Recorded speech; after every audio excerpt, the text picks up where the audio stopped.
When a sudden power outage strikes a small town, neighbors find solace and connection in the darkness, igniting a spirit of community forgotten in their day-to-day lives.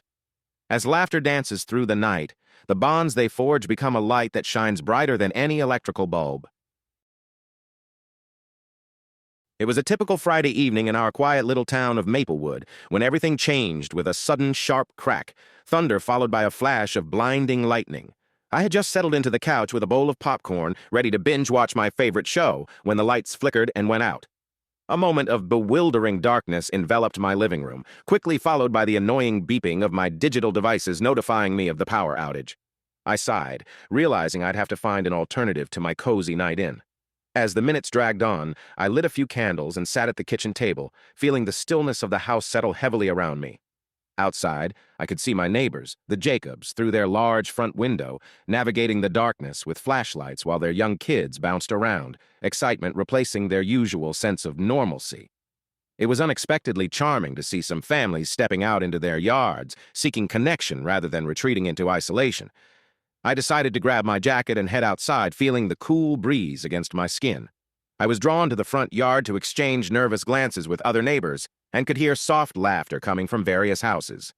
"Hey, anyone up for a game of flashlight tag?" I shouted, waving my flashlight like it was a signal flag.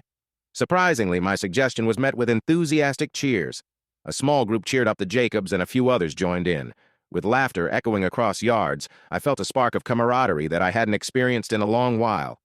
We started running around, darting between houses, our shouts mixing with the wind, making the darkness feel alive. As we finished our first round, I caught my breath and caught a glimpse of Mrs. Sullivan, the elderly widow from across the street, watching with a smile. I waved and beckoned her to join us, to which she replied with a twinkle in her eye. "Don't think I'm too old for a little fun," she said, and we quickly made room for her. With each round of flashlight tag, we took breaks to gather and share stories. I learned that Mr. Jacobs used to be a magician, and even performed at children's parties, while Mrs. Sullivan once traveled to places that my imagination could barely fathom.